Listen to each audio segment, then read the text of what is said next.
We're about to hear a telephone conversation between a man and a woman about a rental property.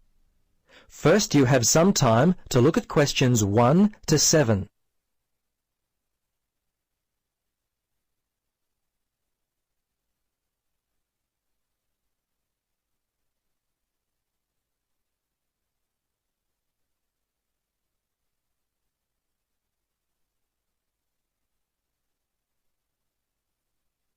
Now, listen carefully and answer questions 1 to 7. Central Realty, Jill speaking. How can I help you? Yes, hello, Jill. I've got a problem, a complaint I wish to register. Who should I speak to? You'll want to speak to Tracy, the residential manager. Just a moment and I'll put you through. Thanks. Hello, this is Tracy. I understand your rent is going to be increased. Yes, this is why I'm calling. I was told that my rent would not be increased for the length of my 6-month contract, which I signed only 4 months ago. What's going on? Is my landlord allowed to do this? I see. Yes. Okay. That seems strange. Look, can I take down some of your particulars and I'll register a formal complaint to the landlord on your behalf? Yes, sure, that'd be good. Firstly, name and address, contact details. Yes, Jane McSweeney. That's McSweeny. 3 Mauger Street. That's Maugher Street. Winderee, 3355. And the phone there? Yes, you can contact me on 334756 extension 3176. I generally arrive home by 6 o'clock in the evening, so you can call me around that time, but not after 9. Oh, sorry, 8:30, because that's the time I leave for work. Okay, so I should note down that the problem is that your landlord wants to raise your rent. And when did you first move in? Yes, well, the contract began on August 1st, and... oh, hang on. Sorry, that's the ending date. We actually moved in on February the 1st. Before you listen to the rest of the conversation, you have some time to look at questions 8 to 10.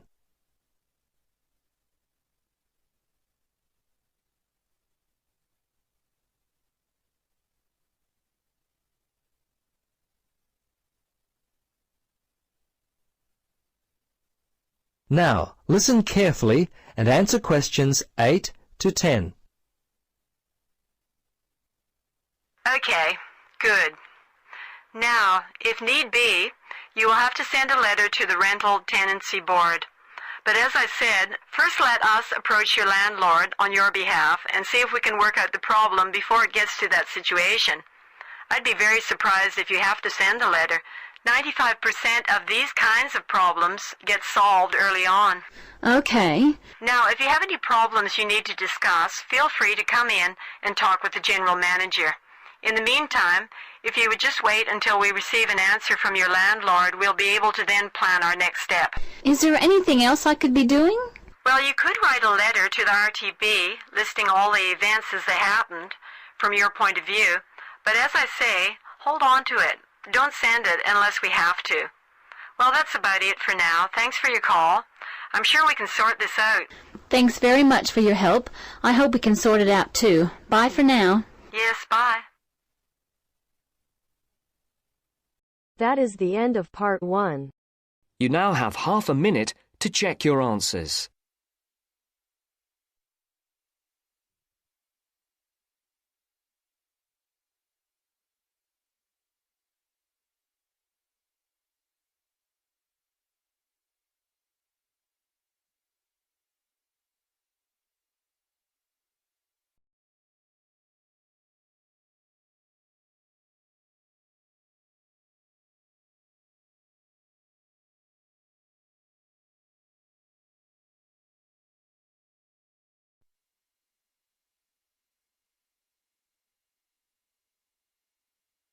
Now turns to part 2. Part 2.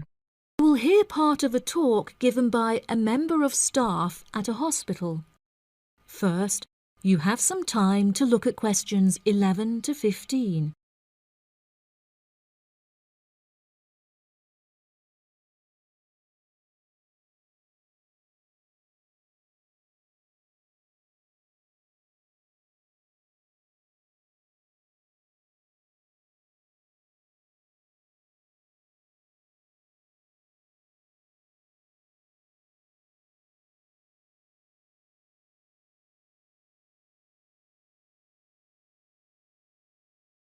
Now listen carefully and answer questions 11 to 15.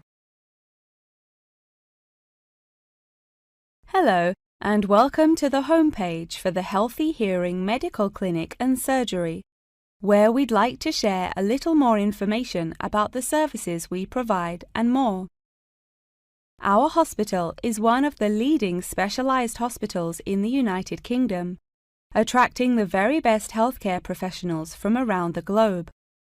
Not only are we a leading medical practice, but we are also the only hospital in the United Kingdom dedicated entirely to the treatment of and research into the curing of hearing loss. Our facilities and staff here are renowned across Europe, attracting thousands of patients a year. Our consultations can number anything up to 11,000 patients a year.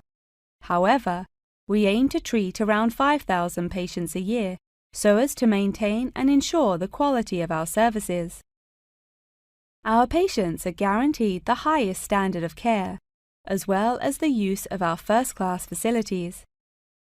All patients requiring overnight treatment are provided with their own private room with en-suite facilities, as well as a state-of-the-art entertainment centre, which includes a flat-screen LCD television and PlayStation. Appointments with our healthcare professionals can be made at any time during the week, with female doctors available between 8 a.m. and 11 a.m. If you need to see a doctor outside of these times, please visit the Out of Hours page of our website for more information. Our doctors are all trained to an exceptionally high standard and practice a vast array of specialities. Mr. Roberts is a fully qualified ear and throat specialist.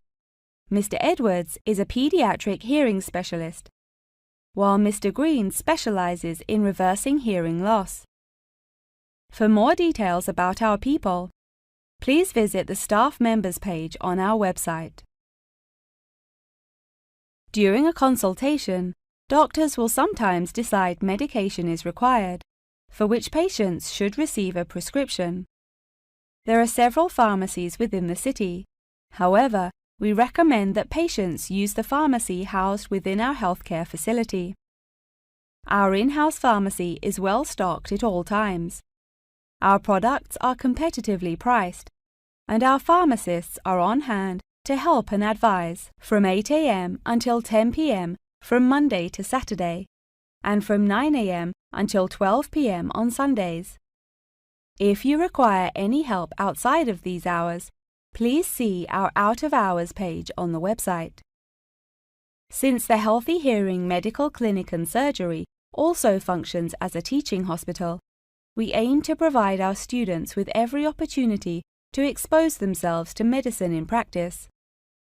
Therefore, we would like to encourage our patients to give their consent for a medical student to attend their consultations.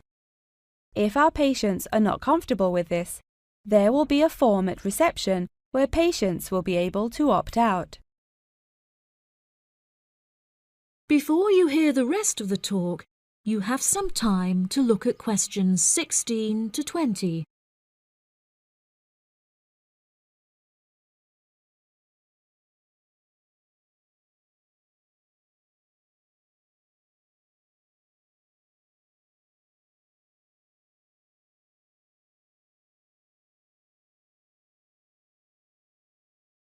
Now listen and answer questions 16 to 20. Now, please look at the map I've given you of the Healthy Hearing Medical Clinic and Surgery. For those not familiar with our practice, reception can be found through the main door at the end of the corridor. If your consultation is booked with Mr. Green, you need to go through the main door and turn right by the nurse's desk, and his office is at the end of the corridor on your left-hand side. If you need to alter any of your personal details, please visit our secretary at the Office for Medical Records, which you will find next to the therapy room. If you're awaiting surgery, please first check in with reception before taking the first door on the right after you enter the clinic. Finally, In the event that you feel disappointed with any of the services we have provided, or have any further questions, please locate our manager's office, which can be found near the Office for Medical Records and between two closets. If you have any more questions about the Healthy Hearing Medical Clinic and Surgery, please do not hesitate to contact us on 01 256 111 111.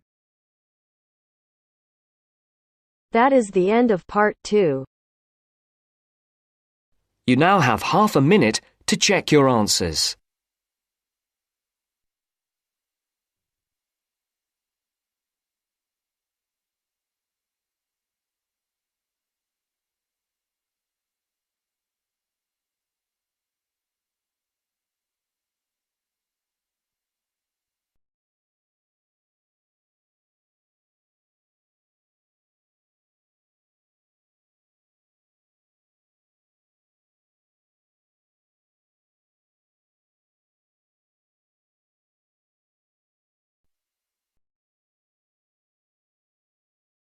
Now turns to part 3. Part 3. You will hear a conversation between a university student and a librarian about using the city archives. First, you have some time to look at questions 21 to 24.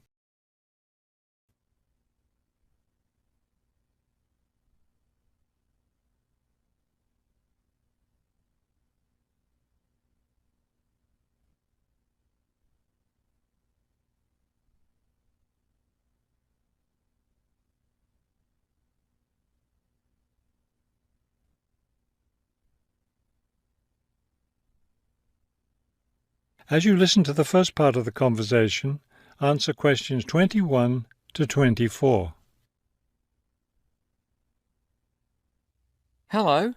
I was wondering if you could give me some information about using the archives? I'd be happy to. Are you a resident of the city? Actually, I live just outside the city, but I study at the university downtown. That's fine. All you need to do is show your university identification card, and you can use the archives at no charge, as long as your ID card is current, of course. Yes, it's valid. So I don't have to pay anything? No, city residents pay an annual fee, but students can use the archives for free. Everyone else needs to get special permission from the director, but that doesn't apply to you, of course. Oh, good. I was also wondering about the schedule. I have classes every day, Monday through Friday, and I also have a part-time job, so I could really only use the archives on weekends. That's not a problem at all. We're open all weekend. Actually, the only day we're closed is Monday, so you can come any day, Tuesday through Sunday. Are you open in the evenings? Yes, we're open from 9:30 in the morning until 8:30 in the evening. That will fit my schedule well. Before you hear the rest of the conversation, you have some time to look at questions 25 to 30.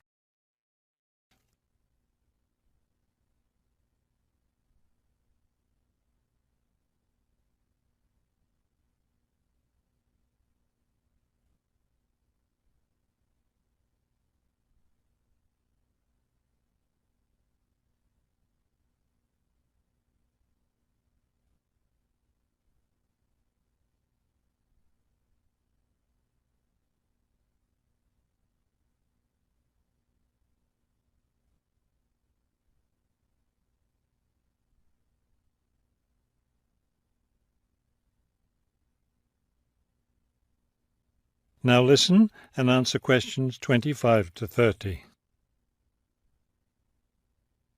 Is there something else I can help you with? Yes. One thing I'll be needing to see for one of my class projects is old photographs. Do you have photographs of the city in the 19th century that I could look at? Yes, we store all the photographs in the basement. Those stairs over there will take you down to the photography collection. Just tell the librarian there what you're interested in, and he'll help you. Those would be 19th century photographs? Yes, the entire collection is there. Now, if you're interested in seeing documents from the 19th century, those are right here on the ground floor. I would like to see some of those documents. Does that collection include newspapers too? No, all the newspapers from the earliest ones in the 18th century up to the current time are on the second floor. Here, let me just give you this map of the archives and you'll be able to find whatever it is you need. Thank you. Oh, I see you have a whole room devoted to maps. Yes, on the third floor. That's great, because one thing I need to do is look at how the city has developed over time. I'm sure you'll find a lot of helpful information there. Of course, some of the maps are several centuries old, so generally visitors are only allowed to see photographic reproductions of them. That shouldn't be a problem. What's this on the fourth floor? Ogden's Woolen Mill. As I'm sure you know, Ogden's Woolen Mill was the major entity responsible for the growth of this city in the 19th century. The Ogdeniers gave money for the archives to devote an entire floor to information about the history of the mill. Will I be able to find information about the Ogden family there? Photographs, personal papers, things like that? Probably the family photographs are stored downstairs in the photography collection. The personal papers would be on the fifth floor, where we keep all the personal papers of famous residents of our city. Thank you so much for your help. I'll be able to do a lot of my research here.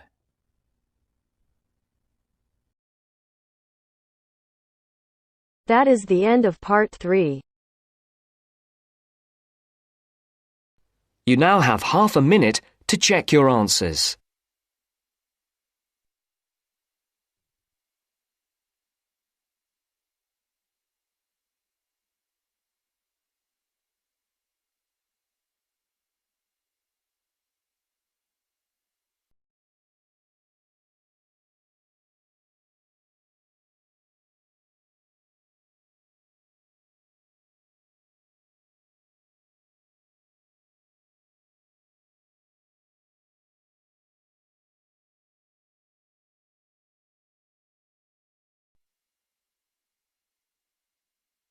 Now turns to part 4. Part 4. You will hear a talk on the research of architecture. First, you have some time to look at questions 31 to 40.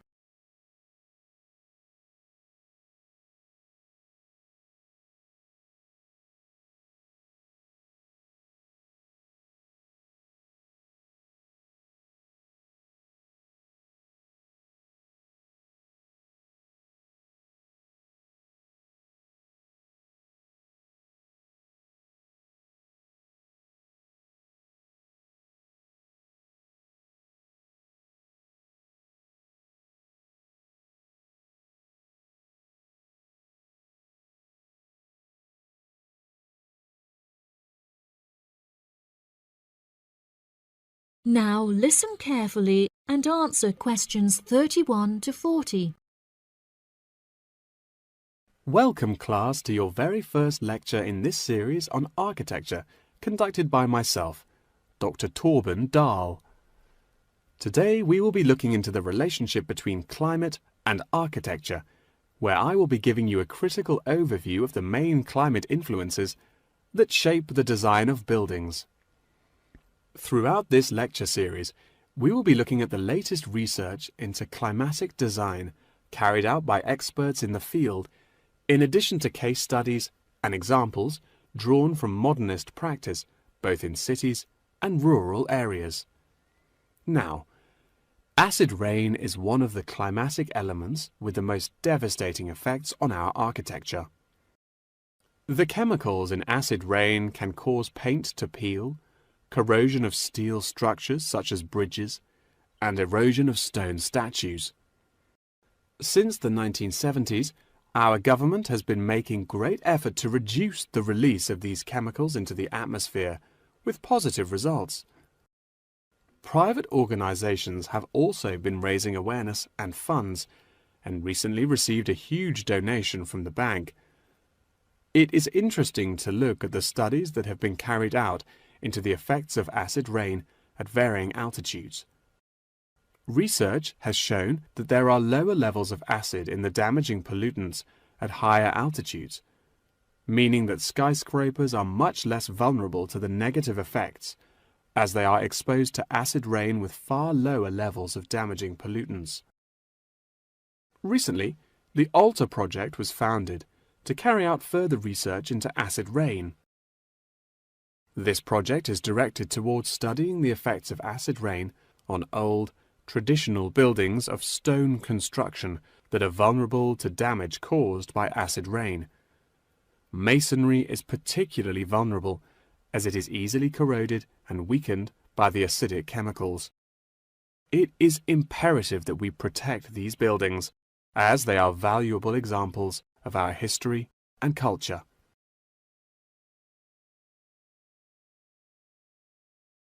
Pollution is one of the main sources of concern in the present day. The construction industry contributes considerably as a source of pollution in its day-to-day processes of creating building materials such as concrete and glass. However, more new sustainable methods are being developed to counter this. A recent case study for this is Sky Tower, whose windows have been made from recycled glass to prevent pollution from the glass-making process. Water is the most problematic element to be considered in construction. It is imperative that construction elements, such as the insulation, are fitted into the building in dry weather to prevent it from getting wet. This makes winter an undesirable season for construction, as the heavy rainfall can have adverse effects on the building. Another climate type that has an enormous effect on buildings is humidity. Constructions made of steel and stone are largely unaffected by humidity. However, it can have a serious effect on wooden constructions if the timber has not been correctly treated. Moisture from the air can condense in the grain of the wood, which then swells and shrinks in proportion to the magnitude of change in its moisture content. This variation in size can have disastrous consequences. In areas of the world that are prone to earthquakes, certain design and environmental conditions are preferable for protecting buildings in the event of a tremor. Engineers have come up with numerous building procedures to help minimize shaking in buildings. For example, tall buildings have height restrictions and counterweights, and multi-story buildings have reinforced floors and walls. Ground conditions are a cause for worry in many constructions, as often the soil is of the wrong density to protect the foundations. Luckily, technology has now been developed that can help to minimize damage by earthquakes. Seismic sensors can give prior warning when an earthquake is about to happen, so that preparations can be made to protect both the people and the buildings from harm. The movement of building structures can now also be measured and monitored over time by architects.